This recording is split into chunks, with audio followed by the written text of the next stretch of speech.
King of Gods. By Fast Food Restaurant, Kabanata 561. Limitless Ocean. Sa loob ng Pure Moon Spiritual Sect, sa isang palasyo sa gitna ng isang lawa, isang dalisay at banal na babae ang nakaupo. Para siyang ukit ng Diyos ng buwan at mga bituin. Sa wakas nagpakita ka na. Nagsimulang tumibok ng mabilis ang puso ng Saint Moon Tita Goddess nang lumitaw ang isang malamig na ngiti. Shua. Inilabas niya ang alakdan, na ngayon ay kasing laki na ng toro. Mapula at malamig ang mga mata nito at pinalamig ang paligid. Ilang sandali ang nakalipas, nagsimulang magpumiglas ang mga mata nito, saka tumigil. Ipadala ang utos pababa.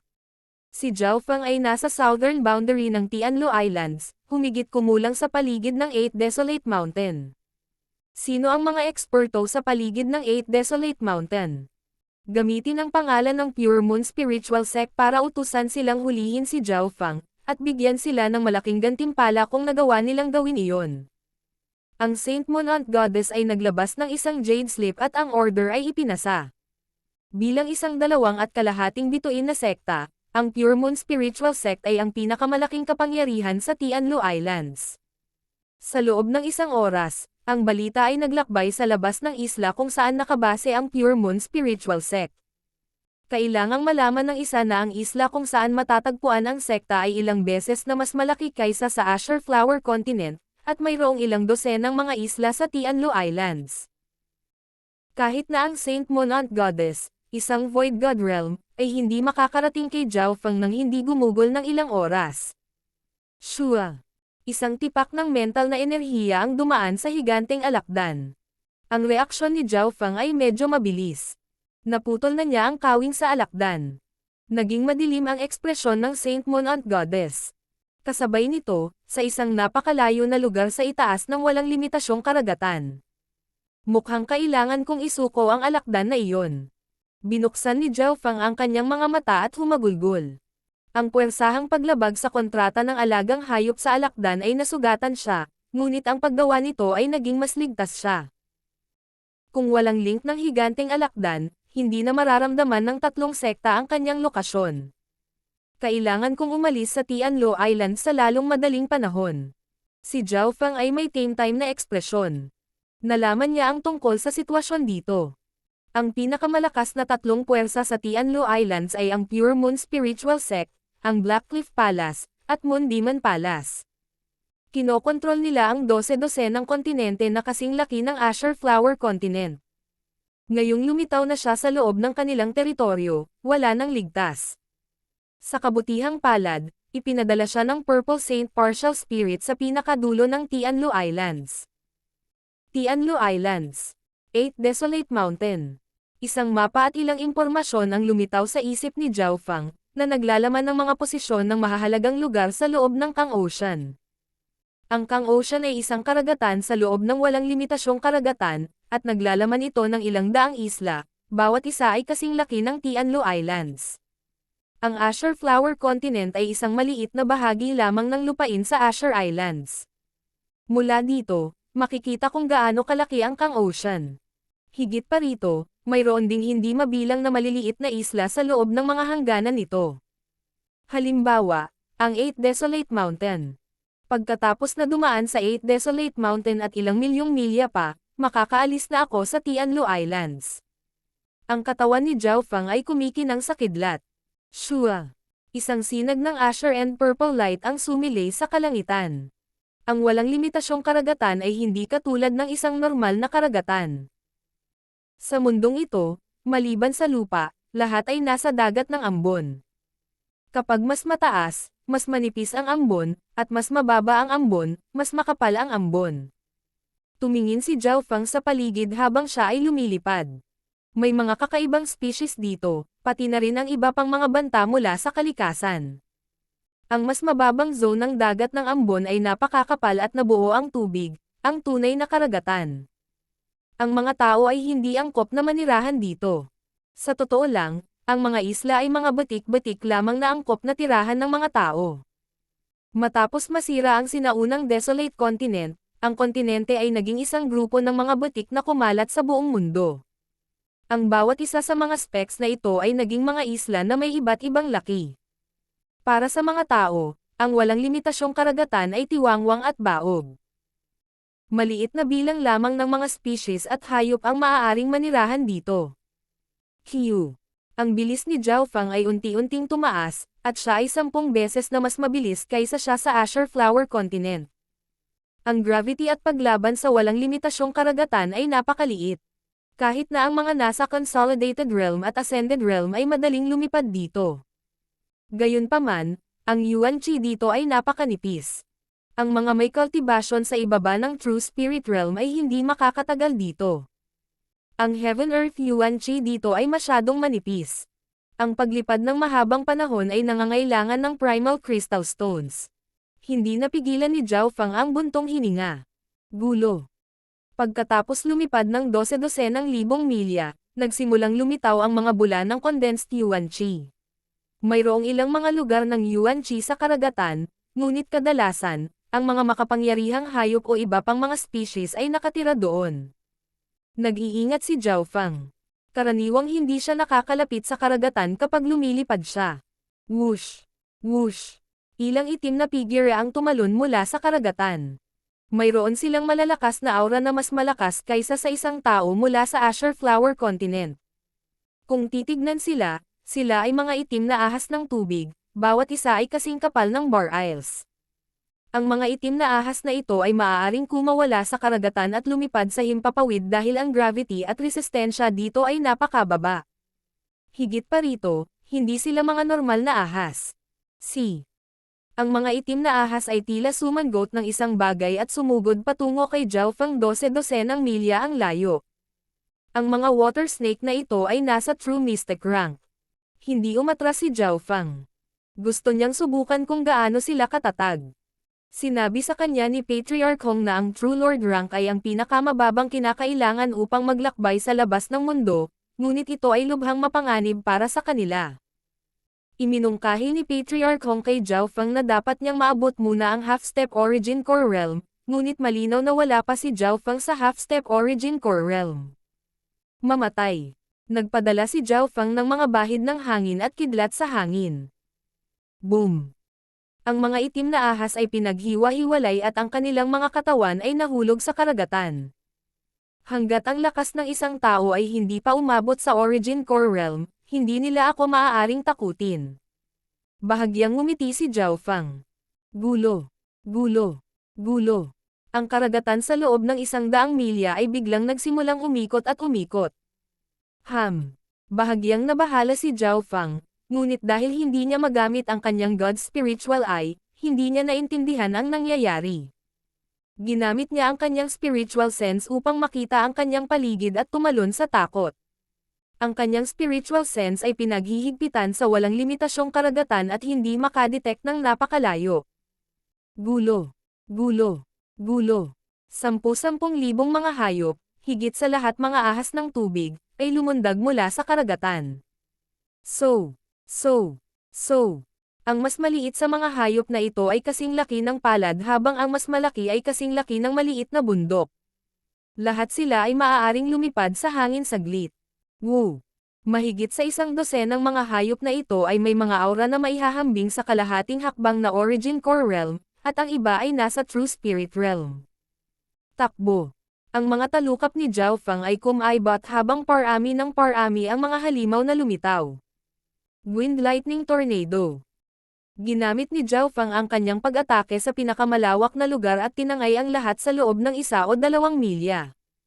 Ang mga alon ng mga halimaw ay bumagsak sa karagatan at nagpapula ng tubig, ngunit iyon ay naging sanhi lamang ng parami ng mga halimaw na lumitaw.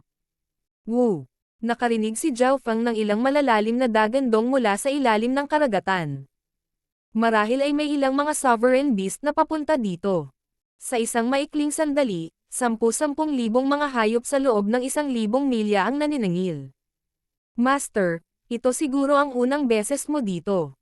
Ito ang teritoryo ng mga hayop sa karagatan, at hindi maaaring magsimula ang isang patayan dito o kung hindi, hindi mabilang na mga hayop ang hahabulin ka. Nagising ang Skeletal Division Leader sa kaguluhan. Alam ni Zhao Fang na nagsinungaling siya. Tatakbo muna ako. Sa pagbibigay sa kanya ng direksyon ng Skeletal Division Leader, si Zhao Feng ay lumipad ng mas mataas at umiwas sa mga hayop, ngunit hindi siya makakalipad ng masyadong mataas. May mga nakakatakot na hangin sa itaas na maaaring pumutol kahit na ang mga soberano. Higit pa rito, kapag mas mataas ang isa, mas manipis ang ambon, at haharapin ng isa ang nakakapasong apoy ng sinaunang gintong uwak. Maging ang mga eksperto sa Void God Realm ay magiging abo kung kailangan nilang harapin ang liwanag ng Ancient Golden Crow ng direkta. Tao, saan mo gustong tumakbo?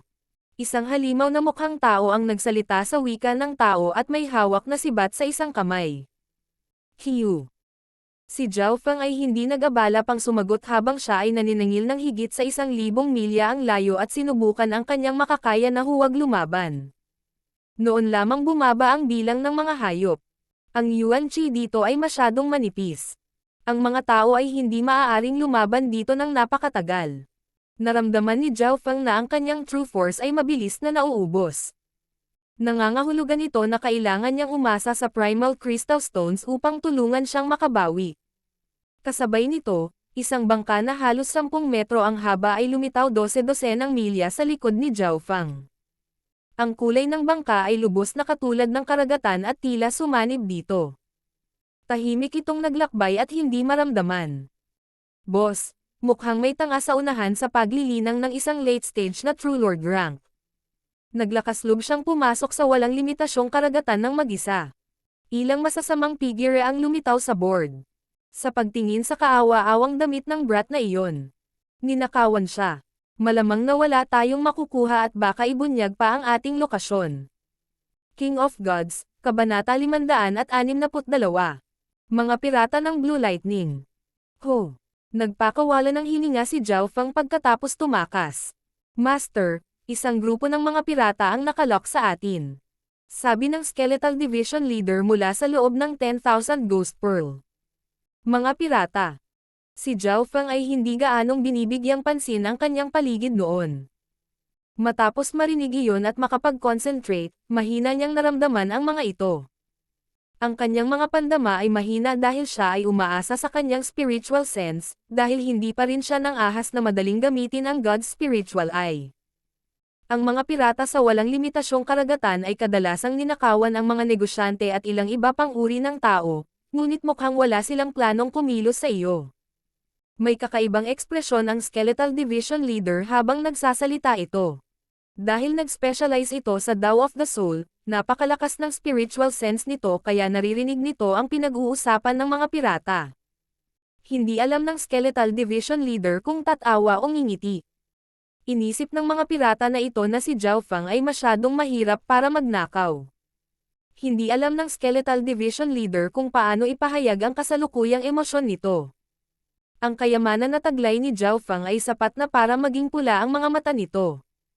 Isinasantabi ang Earth Grade Inheritance Weapon at ang 10,000 Ghost Pearl, ang mga hilaw na materyales lamang sa kanya ay nalampasan ang isang normal na one-star clan. Bago sila umalis, nag-ipon si Zhao Feng ng isang grupo ng mga mapagkukunan mula sa Purple Saint Ruins at pinunan ang kanyang interspatial ring. Hindi akalain ng mga pirata na ito na ang kayamanan ng kabataang ito ay maihahambing sa libu-libong taon ng pagnanakaw. Sa sandaling ito, mayroon pa ring ilang mga halimaw na humahabol kay Zhao Feng. Tumakbo. Hindi na siya naglakas loob na manatili pa at nagpatuloy sa pagtakbo palayo sa himpapawid. Muling lumitaw sa kanyang isipan ang mapa ng Tianlu Islands. Ang lugar na ito ay nasa loob ng teritoryo ng 8 Desolate Mountain. Ang mga mata ni Zhao Feng ay tumingin sa unahan, ngunit sa kasamaang palad, hindi siya masyadong makakita ng hindi ginagamit ang kanyang kaliwang mata. Ang kulay abong bangka sa likod niya ay tahimik na naglalakbay sa isang matatag na bilis. Ang bangka ay gawa sa isang napakatigas na materyal. Ang mga pag-atake mula sa mga normal na hayop ay hindi makakapinsala dito. Mayroong hindi bababa sa ilang dosenang mga silid sa loob ng bangka, at isang talakayan ang nangyayari sa isa sa mga silid. Boss, lumilipad ang brat na iyon sa parehong ruta natin. Masisira ba niya ang plano natin? Tanong ng isang lalaking may peklat ang mukha. Dahil hindi niya alam kung ano ang mabuti para sa kanya, dapat tayong magpadala ng isang mag-asawang kapatid at paalisan siya. Ang karne ng lamok ay karne pa rin. Ilang pirata ang naiinip. Sa sandaling ito, si Zhao Feng na lumilipad sa unahan nila ay nakakuha ng kanilang atensyon. Ang distansya ni Zhao Feng sa kanilang bangka ay napakalapit. Sugpuin ito ng ilang sandali pa. Sa unahan ng mga upuan ay isang kabataang nakasuot ng asol. Siya ay sobrang gwapo at sinasalungat ang karaniwang mabangis na hitsura ng isang pirata. Nag-isip sandali ang binata na nakaasol ang damit bago naging masama ang ekspresyon ng mukha niya. Masyadong maraming hayop sa paligid, at may mga aura pa nga ng ilang sovereign beast noon. Kung ang pagkaantala na ito ay makakaapekto sa aming plano, kahit na ang pagpatay sa kanya ng 10,000 beses ay hindi sapat na isang parusa. Karamihan sa mga pirata ay nandidiri kay Zhao Feng, ngunit hindi nila alam kung papatayin lang siya o hindi. Hiu. Lumipad si Zhao Feng ayon sa mapa sa kanyang isipan, ngunit ang nagpatahimik sa kanya ay ang patuloy na pagsunod sa kanya ng mga pirata. Kahit ang Skeletal Division Leader ay hindi naintindihan. Sa ngayon, lahat ng mga pirata ay pumasok na sa loob ng bangka, kaya hindi ito nang ahas na tiktikan sila. Pagkatapos lumipad ng 12,000 milya, lumitaw ang balangkas ng isang malaking bundok. Ang mas mataas ay nasa walang limitasyong karagatan, mas higit na nakikita ng isa. Iyan ang 8 Desolate Mountain. Naramdaman ni Zhao Feng ang Yuan-Chi. Bagamat hindi ito kasing husay ng Azure Flower Continent, ilang beses pa rin itong mas mahusay kaysa sa walang limitasyong karagatan. Ayon sa mapa, ang 8 Desolate Mountain ay ang tanging lugar kung saan ang mga tao ay maaaring manirahan sa loob ng ilang milyong milya, at ito ay itinuturing na isang paglalagay ng gasolina na lokasyon. Mayroong maraming mga isla na mas maliit pa sa Azure Flower Continent sa walang limitasyong karagatan. May mga disyerto, bundok, latian, at iba pa. Ang 8 Desolate Mountain ay isang lugar na puno ng mga bundok, at ito ay kasing laki ng cloud area. Kasabay nito, boss, lumitaw ang target. Bahagyang nagbago ang ekspresyon ng mga pirata, at ang nakaasol na binata ay tumango. Aatake tayo pagkatapos nating makalapit. Tatapusin din natin yang brat na yan. Dinilaan ng lalaking may peklat ang kanyang mga labi. So, medyo bumilis ang kulay abong bangka. Naramdaman ni Zhao Feng na medyo kakaiba ito. Hindi lang bumilis ang takbo ng mga pirata, may lumitaw ding dark blue na bangka sa harapan niya. Tatlong palapag ang dark blue boat, at naramdaman niya ang ilang half-step na Origin Core Realm aura habang papalapit siya. Ang mga aura na ito ay tila nagbabala kay Zhao Feng. Hahaha. Isang nasa huling yugto na True Lord rank ang nangangahas na makipagsapalaran sa walang limitasyong karagatan ng mag-isa. Maaaring ang batang iyon ay isang young master na naligaw ng landas. Lumitaw ang ilang figure sa dark blue boat, at itinuro nila si Zhao Feng na may mapaglarong ekspresyon. Malinaw na isang pambihirang tanawin ang makakita ng True Lord rank na naglalakbay sa walang limitasyong karagatan ng mag-isa. Sa madilim na aswal na bangka, isang matanda ang nakatayo sa pinakaharap. Sa tabi niya ay may ilang half-step na Origin Core Realms. Soberano. Nakaramdam si Zhao Feng ng kaunting enerhiya sa pag-iisip mula sa matanda, ngunit ang mga tingin ng huli ay bahagyang nascan lamang si Zhao Feng nang hindi masyadong binibigyang pansin. Ang pinakamalapit na isla ay 10,000 milyong milya ang layo. Ang kanyang paglilinang ay kapareho ng sa akin, ngunit maaari na siyang maglakbay sa walang limitasyong karagatan. Hindi ka panipaniwala. Isang boses ng dalaga ang narinig. Isang katamtamang mukhang batang babae ang lumitaw sa tabi ng sovereign at tumingin kay Zhao Feng nang may paghanga. Naninigas ang mga tumatawa. Talagang hindi pangkaraniwan para sa isang medyo late stage na True Lord rank na makapaglakbay ng napakalayo sa walang limitasyong karagatan ng mag-isa. Tiyak na may problema ang kabataang ito. Kumikislap ang mga mata ng matatandang eksperto habang sila ay naging maingat at mapaghinala. Iikot na sana si Zhao Feng sa bangka at halos iikot ang kanyang mga mata nang marinig niya iyon, ngunit isang malamig na hangarin sa pagpatay ang lumitaw mula sa likuran. Ang kulay abong bangka ay mabilis na umaandar at patungo. Nalaman na ng sovereign na may kakaiba sa presensya ni Zhao Feng at ginamit niya ang kanyang spiritual sense. Lahat, mag-ingat. Mga pirata. Ang kanyang ekspresyon ay kapansin-pansing nagbago habang inis kanya ang lugar gamit ang kanyang spiritual sense. Mahigit 100 figure ang agad na lumitaw sa bangka. Sinabi ko na sa iyo na may mali sa batang iyon. Ang brat na iyon ay malamang na isang taga-manman para sa mga pirata. Ang mga eksperto, kabilang ang sovereign, lahat ay malamig na tumingin kay Zhao Fang, ngunit hindi siya mahalaga sa ngayon. 12-dosenang mabangis na figure ang lumipad mula sa kulay abong bangka. Ang pinuno ay isang kabataang nakaasol na nagdala ng walang kapantay na kapangyarihan sa kanya. Walang alinlangan, naabot na niya ang Origin Core Realm. Hindi maganda. Ito ang Blue Lightning Pirates. Bumagsak ang puso ng matanda, at huminga siya ng malalim habang pinagmamasdan ang kabataang nakasuot ng asol na may pag-iingat. Blue Lightning Pirates. Isa sa 10 pinakamalaking grupo ng pirata sa paligid ng 8 Desolate Mountain. Nagkagulo sa madilim na asol na bangka. Sa 12-dosenang figure mula sa Blue Lightning Pirates, ang pinakamahina sa kanila ay umabot sa pinakamataas na True Lord rank, at mayroong 5 o 6 na half-step na Origin Core Realms. Ang grupo sa nagtatanggol na bangka ay nakakuha ng isang porma sayon, ngunit ang mga pirata ay nagkaroon ng kalamangan kapwa sa bilang at sa lakas. Arg! Sa sandaling nagsagupaan ang dalawang puwersa, ang mga hiyawan ng paghihirap ay nagmula sa mga tagapagtanggol. Blue Lightning Pirates, mangyaring tumigil. Walang importante sa bangkang ito. Kung may gusto ka, pwede nating pag-usapan. Hindi na kailangang makipag-away. Sinubukan ng soberanong matanda na pigilan ang karahasan. Karaniwan, ang mga pirata ay nais lamang ng kayamanan. Hanggat ang mga naglalakbay na bangka ay nagbayad ng isang presyo, sila ay magiging ligtas. Hihihi. Matanda, ayaw namin ng pera. Hanggat ibibigay mo si Lady Lulan Jishui, maaari ka naming hayaang mabuhay. Nakangiti ang youth in blue. Lady Lulan, paano mo nalaman? Nagulat ang Sovereign Elder at nahulog ang kanyang puso. Ngumiti ang kabataang nakaasol sa katamtamang hitsura na babae sa tabi ng matanda. Imposible. Nagsalita ang Elder sa malamig na tono. Kahit mamatay ako, ipapadala ko si Lady Lulan sa Pure Moon Spiritual Sect. Nasa kanya ang pag-asa ng pamilya Lulan. Patayin ang lahat. Kunin ng buhay si Lulan Jisuhi.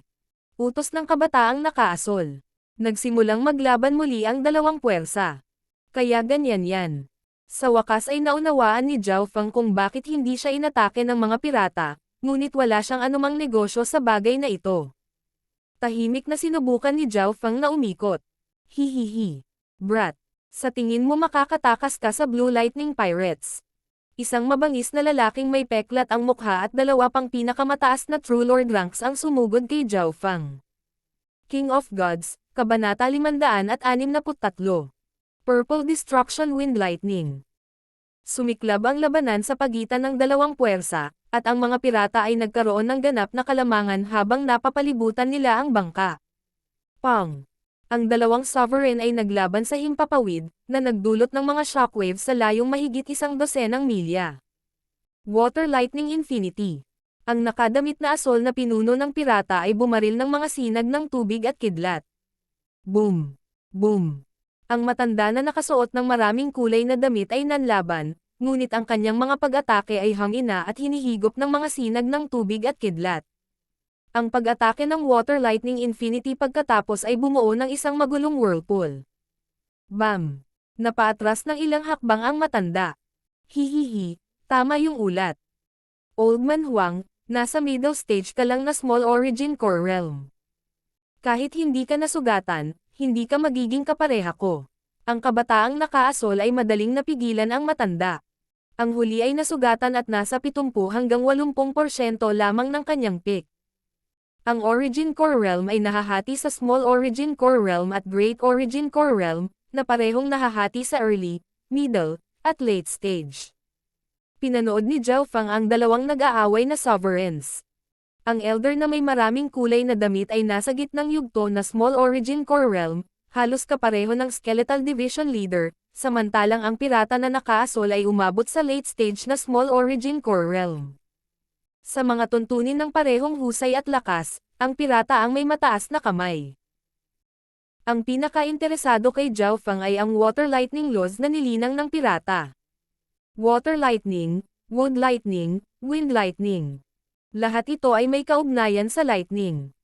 Ang wind lightning inheritance ni Zhao Feng ay nagbigay ng higit na kahalagahan sa bilis at opensa samantalang ang mga batas ng water lightning ng pirata ay nakatuon sa parehong depensa at opensa.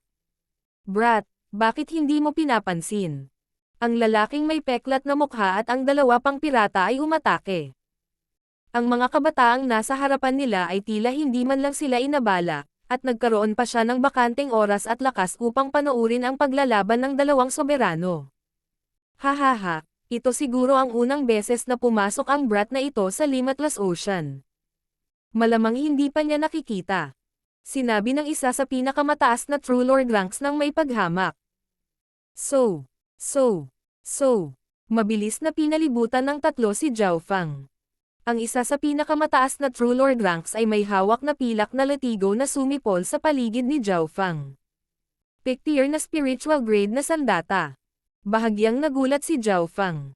Ang lakas ng mga pirata na ito ay higit pa sa inaasahan niya. Kailangang malaman ng isa na ang Deputy Patriarch ng Iron Blood Religion ay mayroon lamang isang high tier na spiritual grade na sandata. Ang Will of Light and Darkness ay maaaring maihahambing sa isang peak tier na spiritual grade na armas sa pinakamahusay. Sa kabilang banda, ang isang normal na pirata ay mayroon ng peak tier na spiritual grade na sandata. Gayunpaman, sa pag-iisip tungkol dito, ang pinakamababang kinakailangan upang maglakbay sa walang limitasyong karagatan ay maging isang True Lord rank, at kung ang mga pirata na ito ay may lakas na looban ang mga taong naglalakbay sa nasabing karagatan, hindi sila magiging masyadong mahina. Q. Ang pilak na latigo ay sumipol sa paligid ni Zhao Feng at hamarang sa kanyang landas ng pag-urong. Isa lang sa mga pirata ang sumalakay. Yung dalawa pa daw nandoon para lang manood ng magandang palabas. Malinaw na naisip nila na sapat na ang isang tao para patayin si Zhao Feng. Ang dahilan kung bakit dumating ang tatlo ay dahil nag-iingat sila sa bilis ni Zhao Feng. Bastos ka. Si Zhao Feng ay hindi umiwas habang ang latigo ay kumikislap, nagpadala lamang siya ng alon ng hangin at kidlat sa isang lugar na 100 yarda. Woo! Malamig na humagulgol ang umaataking pirata, ngunit hindi nagtagal ay naramdaman niyang namamanhid ang kanyang katawan. Wow! Bago pa siya makapag-react, isang matalim na kidlat ang tumagos sa kanyang katawan. Arg! Ang pinakamataas na True Lord rank ay sumigaw habang siya ay namatay. Ang eksenang ito ay naging sanhi ng paglundag ng mga puso ng lalaking may peklat na mukha at ng kabilang pick na True Lord rank. Sobrang bilis. Natulala sila. Akala nila ay madali nilang mapapatay ang tanga na ito, ngunit isa sa kanila ang napatay sa isang iglap. Mag-ingat, ang mga batas sa wind lightning ng brat na ito ay napakalalim. Inilabas ng lalaking may peklat ang kanyang half-step na Origin Core Realm Aura. Mataimtim ang ekspresyon ng dalawa at hindi na nang ahas na maliitin ang kanilang kalaban. Maging ang lalaking may peklat na mukha, na umabot sa kalahating hakbang na Origin Core Realm, ay walang kumpiyansa na pumatay ng pinakamataas na True Lord rank sa isang galaw gaya ng ginawa ni Zhao Feng. Atake. Nagkatinginan ang lalaking may peklat na mukha at ang isa pang pirata bago sila kapwa umatake. Ang malalakas na suntok ng isang half-step na Origin Core Realm at isang peak na True Lord rank ay bumalot kay Zhao Feng. Ang ganoong lakas ay sapat na upang patayin ang isang normal na True Lord rank ng madali. Sigh. Isang mahinang buntong hininga ang nagmula sa loob ng 10,000 Ghost Pearl. Naawa ang Skeletal Division leader sa mga pirata na ito. Mahigit sa 2 sovereigns ang namatay sa kamay ni Zhao Feng. Kahit na hindi ginamit ni Zhao Feng ang kanyang eye bloodline, siya ay walang kapantay laban sa mga nasa ibaba ng Origin Core Realm. Shua! Ang mga pag-atake ng dalawang pirata ay ganap na hindi nakuha. Arg! Sumigaw ang kabilang pick na True Lord rank habang nahati siya sa dalawa. Ang huling natitirang lalaking may peklat na mukha ay huminga ng malamig. Ang bilis na ipinakita ng kabataang ito ay mas mabilis pa sa half-step na Origin Core Realms. Ano ang nangyayari? Ang pagkamatay ng dalawang pirata ay nagtaas ng atensyon ng iba. Pati ang pinuno ng pirata ay napasulyap. Gayunpaman, Bago nila naisip kung ano ang nangyayari, si Zhao Feng ay umangkas na sa lalaking may peklat. Whoosh! Ito ay pa rin ng isang kidlat ng hangin at kidlat na naglalaman ng isang mahinang lilang glow, na naging sanhi ng maraming nilalang na nanginginig ng hindi mapakali. 8 Slaughtering Sky Ceiling Fist. Ginamit ng lalaking may peklat ang kanyang pinakamalakas na galaw ng buong lakas, naglabas ng 8 kamao na tila tinatakpan ang buong lugar. Kailangang aminin ng isa na ang lakas na ipinakita ng lalaking may peklat na mukha ay lumampas na kay Timo at sa marami pang kalahating hakbang na Origin Core Realms mula sa Azure Flower Continent. Ngunit sa harap ng hangin at kidlat na iyon, ang kanyang makapangyarihang pamamaraan ay lubos na naduraj. Arg! Hinawa sa dalawa ang katawan ng lalaking may peklat at nagsimulang manigarilyo. Ang eksenang ito ay naging sanhi ng pagtalon ng mga puso ng magkabilang puwersa. Napakalakas ng kabataang iyon. Ang magkabilang panig ay nagpakita ng paggalang, sindek, at takot. Sa isang iglap lang, isang half-step na Origin Core Realm at 2 Peak True Lord ranks ang napatay ng kabataang iyon. Hindi simple ang kabataang iyon. Ako ang pinakamataas na henyo ng 8 Desolate Mountain, ngunit wala akong kapantay sa kanya. Si Lulan Jishui na sakay ng bangka ay natigilan at hindi mapakali. Ang pagkawala ng 3 pirata ay nagpapataas ng atensyon ng pinuno ng pirata. Ang mga pamamaraan ng kabataang iyon. Maaari bang? Nagulat ang pinuno ng pirata sa sitwasyon. Hindi lamang malakas si Zhao Feng, ang kanyang mga batas sa Wind Lightning ay nakakuha ng atensyon ng pinuno ng pirata. Nilinang niya ang mga batas ng kidlat ng tubig, ngunit alam niya na ang kanyang mga diskarte ay wala kung ikukumpara kay Zhao Feng.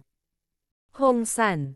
Josie. Pinaubo ng pinuno ng pirata ang isa pang soberano habang nagutos siya sa 2 eksperto. Boss, pipigilan namin ang brat na iyon. 2 malalakas na aura ang umatras mula sa umaataking pangkat. Ang isa ay isang matanda na may tungkod habang ang isa ay isang pangit na lalaki na may suot na kakaibang balat. Ang cultivation ng 2 ito ay umabot na rin sa half-step Origin Core Realm, ngunit ang kanilang mga aura ay mas malakas kaysa sa lalaking may peklat na mukha noon. Brat, paano mo papatayin ang mga kapatid namin? Pagpapatong-patungin ko ang balat mo. Ang pangit na lalaki ay tumawa ng nakakatakot habang inilabas niya ang isang piraso ng isang escarlata at itim na talam. Ang piraso ng talam ay may maliit na aura ng Earth Grade at napuno ng presyon ang lugar. Isang piraso ng isang Earth Grade na sandata. Lumiit ang mga mag-aaral ni Zhao Feng. Ang walking stick ng matanda ay may aura sa pagitan ng peak-tier spiritual grade at low-tier earth grade. False earth grade na sandata. Bulalas ng skeletal division leader sa 10,000 Ghost Pearl. Narinig ni Zhao Feng ang tungkol sa false earth grade na mga armas. Ang mga ito ay mga armas na ginawa mula sa mga piraso ng earth grade na armas. Kahit na ang kanilang kapangyarihan ay hindi kasing lakas ng isang tunay na sandata sa Earth Grade, sila ay kumpleto. Junior, mamatay ka. Ang matanda na may hawak na tungkod at ang pangit na lalaki ay sabay na umatake, at ang kapangyarihan ng 2 Earth Grade na bagay ay tila kumokontrol sa mundo. Sa wakas ay nagbago ang ekspresyon ni Zhao Feng nang siya ay tinarget ng 2 Earth Grade aura. Ang kombinasyon ng 2 ito ay maaaring labanan ang isang soberano sa maikling panahon. Ang Wind Lightning ni Zhao Feng ay kumikinang na may mas malakas na purple. So, itinaas ni Zhao Feng ang kanyang bilis sa isang ganap na bagong antas. Boom! Isang buhawi ng hangin at kidlat ang nagsimulang bumuo, at naglalaman ito ng aura ng pagkasira. Ang matanda na may tungkod at ang pangit na lalaki ay hindi natakot sa kanya habang sila ay nagtutulungan upang sirain ang buhawi. Gayunpaman, sa parehong oras, isang nakasisilaw na figure ang pumasok at nag-counter-attack. Purple Destruction, Wind Lightning Whip. Isang Azure at purple na latigo na 12-12 yarda ang haba ay namuo sa kamay ni Zhao Feng at bumuhos sa hangin. Bam! Ang latigo na may destruction aura ay nakipagsagupaan sa 2 pirata. Anong klaseng teknik ang nililinang ng brat na ito? Nakakatakot ang kanyang lakas sa pakikipaglaban. Natigilan ang 2 pirata. Mayroon silang isang piraso ng isang Earth Grade na sandata at isang False Earth Grade na armas at wala pa rin silang kapangyarihan. Purple Destruction Wind Lightning. Ito ba ay pamana ng maalamat na Wind Lightning Emperor? Sa kabilang panig, ang pinuno ng pirata na nakaasol ay ganap na nakatutok kay Zhao Fang. King of Gods, Kabanata 564. Pandarambong. Maaaring ito ay pamana ng maalamat na Wind Lightning Emperor. Ang pinuno ng pirata na nakaasol ay nakatutok na ngayon sa laban ni Zhao Fang. Nilinang niya ang mga batas ng Water Lightning, kaya naunawaan niya ang ilang mga alamat sa ilang antas. Maraming mga alamat sa karagatangkang tungkol sa mga nagal-inang ng mga batas na nauugnay sa kidlat, at ang Wind Lightning Emperor ay isa sa mga ekspertong iyon. 10,000 taon na ang nakalilipas, ang Wind Lightning Emperor ay naghari sa kanyang bilis. Alam ng pinuno ng pirata ang Wind Lightning Inheritance, at naghinala siya na ang kabataang nasa harapan niya ay nakatanggap ng bahagi ng mana na iyon. Ang bilis ng brat na ito ay lumalampas sa normal na half-step na Origin Core Realms, gumagamit siya ng Purple Destruction na kidlat, at kaya niyang labanan ang Hong San at Jiao Si, at nakaharang pa nga ang dalawang iyon sa Sovereigns dati. Tanging ang pinakamahusay na mga mana ang maaaring magpapahintulot sa ganoong bagay. Ang pinuno ng pirata ay naging mas tiwala sa kanyang hula, at ang kasakiman ay lumitaw sa kanyang puso. Hindi niya mapigilan ang excitement sa puso niya. Ito ang pamana ng isang emperor. Higit pa rito, ang Wind Lightning Emperor ay hindi basta-bastang Void God Realm Emperor, mayroon siyang walang katulad na bilis. Purple Destruction, Wind Lightning Whip. Ginamit ni Zhao Fang ang kanyang Wind Lightning techniques para makakuha ng maliit na kalamangan laban sa kanyang dalawang kalaban. Pigilan mo siya. Lalong nabigla ang matanda na may dalang tungkod at ang pangit. Hindi na nila naisip na patayin si Zhao Fang, sinubukan lang nilang pigilan siya. Ang lakas sa labanan ng dalawang ito na magkasama ay bahagyang mas malakas kaysa kay Lu Tianyi bago niya narating ang Origin Core Realm. Nagbago ang ekspresyon ni Zhao Fang. Kung hindi siya gagamit ng anumang killing moves, hindi niya matatapos ang dalawang ito ng napakabilis.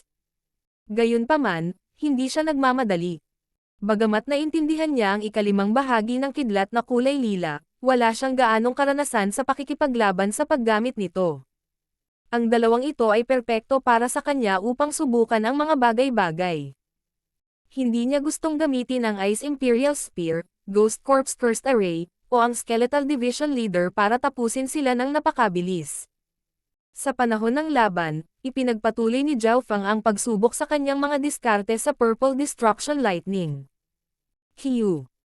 Ang figure ni Zhao Fang ay kumislap sa buong hangin at ang aura ng Purple Destruction Lightning ay naging mas condensed. Mas mabilis siya kaysa sa dalawang pirata kahit hindi gumagamit ng Wings of Wind and Lightning. Sa paglipas ng panahon, ang matanda na may dalang tungkod at ang pangit na lalaki ay lalong na pressure. Kasabay nito, ang nagtatanggol na bangka ay hindi pa nakakatakas sa panganib, ngunit pagkatapos na may deploy ang Hong San at Jiao Si sa ibang lugar, maaari silang makatiis ng mas matagal. Gayunpaman, ang matanda sa maraming kulay na damit ay nasa panganib. Matanda Huang, kung lalaban ka ng kaunti pa, hindi ka na makakatakas. Malungkot ang ekspresyon ng pinuno ng pirata sa asol. Nagalit sa kanya ang Sovereign Elder na ito na lumalaban, at nag-aalala siyang makakatakas si Zhao Fang. Ang bilis ni Zhao Fang ay mas mabilis kaysa sa kanyang dalawang kalaban, kaya maaari siyang tumakas ng walang kahirap-hirap. Sa kabilang banda, hindi madaling pumatay ng isang soberano sa loob ng maikling panahon, kahit na ito ay isang nasugatan. Ang kalamangan ni Zhao Fang ay naging mas malaki at mas malaki. Sa loob ng kanyang isipan, ang gutay-gutay na mundo ng hangin at kidlat ay lumitaw sa iba't ibang anyo. Naiintindihan ni Zhao Fang ang kulay lila na kidlat, na nauunawaan ang mas maraming maliliit na detalye. Purple Destruction, Wind Lightning Snake Dance. Ang Wind Lightning Whip ni Zhao Fang ay naging mas lumapot, at nagsimula itong kumilos na parang ahas, maliksi at mabilis. Tila isang ahas na gawa sa hangin at kidlat ang ikinakaway ni Zhao Fang. Pai, pa. Boom! Ang matanda na may tungkod at ang pangit na lalaki ay napapalo. Ang sovereign level mental energy ni Zhao Fang ay hinuhukay ang potensyal ng Wind Lightning Inheritance. Tapusin na natin ito kaagad. Pinalakas ni Zhao Fang ang kanyang pag-atake habang ginagamit niya ang layunin ng isang sovereign. Bagamat pinutol na niya ang kanyang ugnayan sa alakdan, nahuli siya ng 3 sekta. Hindi maganda. Bumalik malapit sa bangka, ang ekspresyon ng pinuno ng pirata ay nagbago ng husto. Sa kanyang paningin, sinimulan ng kabataan na itulak pabalik ang 2 pirata. Arg! Ang matanda na may dalang tungkod at ang pangit na lalaki ay napahiyaw habang napapaso ang kanilang mga katawan. Ang pag-atake ni Zhao Fang ay naglalaman ng kapangyarihan ng pagkasira, na lubhang naglilimite sa anumang mga kakayahan sa pagbawi. Sa ilang sandali lang, mas nasugatan ang 2 pirata habang nagsimula silang umatras, ngunit paano maikukumpara ang kanilang bilis kay Zhao Fang? Napaungol ang pangit na lalaki nang ang isang paa niya ay nasalo ng Wind Lightning Whip at nagsimulang lumibot. Basag. Siya ay sumuko sa binti na iyon at sinunog ang kanyang source upang iligtas ang kanyang sarili. Hiu. Muling kumislap ang figure ni Zhao Fang, at dama po ang kanyang latigo sa likod ng walking stick na elder. Wow! Ang matanda na may tungkod ay nagluwa ng isang subo ng dugo habang siya ay itinulak pabalik ng mahigit 100 yarda. Tulungan mo ako. Nagsimulang tumakbo ang 2 pirata. Kung hindi, mawawalan sila ng buhay. Hindi hinabol ni Zhao Fang ang alinman sa kanila at sa halip ay lumipad siya sa ibang direksyon. Nagulat ang magkabilang panig. Hindi tinulungan ni Zhao Fang ang alinman sa 2 panig matapos masugatan ang 2 pirata. Brat, tumigil ka. Hindi na napigilan ng pinuno ng pirata at umungol. Sa puntong ito, kailangan niyang gumawa ng isang mahirap na desisyon. Kung iiwan niya ang Sovereign Elder, papatayin ang mga pirata. Higit pa rito, kung hahabulin niya si Zhao Fang, maaaring kailanganin niyang harapin ang mga pag-atake ni Zhao Fang at ng Sovereign Elder ng sabay. Sa lakas ni Zhao Fang, kung makikipagtulungan siya sa Sovereign Elder, hindi magiging maganda ang sitwasyon para sa pinuno ng pirata. Sino ang nakakaalam kung anong uri ng mga nakatagong diskarte mayroon si Zhao Fang? Pagkatapos ng lahat, namana niya ang mga pamamaraan ng Wind Lightning Emperor. Gayunpaman, kung hahayaan niyang umalis si Zhao Fang, maaaring mawalan siya ng pagkakataong makuha ang Wind Lightning Inheritance. Little brother, itong mga pirata ay kaaway nating 2. Kung magsasama-sama tayo at talunin sila, lubos akong magpapasalamat. Sigaw din ng Sovereign Elder. Nang marinig iyon, nagbago ang ekspresyon ng pinuno ng pirata. Sa sandaling sumali si Zhao Fang sa kabilang panig, ang sitwasyon ay magiging mas malala. Sa hindi inaasahang pagkakataon, hindi nakinig si Zhao Fang sa alinman sa kanila. Sa lohikal na pagsasalita, kung si Zhao Fang ay inatake ng mga pirata, dapat niyang piliin na tulungan ang Sovereign Elder. Kung matutulungan mo kami, sasang-ayon ako sa anumang kahilingan mo, at babayaran ka ng pamilya Lulan. Isang magaan na boses ang nagmula sa bangka. Ang may-ari ng boses na ito ay si Lulan Jishui. Sa sandaling ito, ang hitsura ni Lulan Jishui ay naging isa sa matinding kagandahan. Lady Lulan.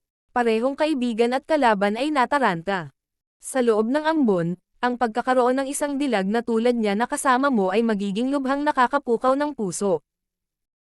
Ang kanyang sinabi na sasang-ayon ako sa alinman sa iyong mga kahilingan ay napakakaakit-akit din.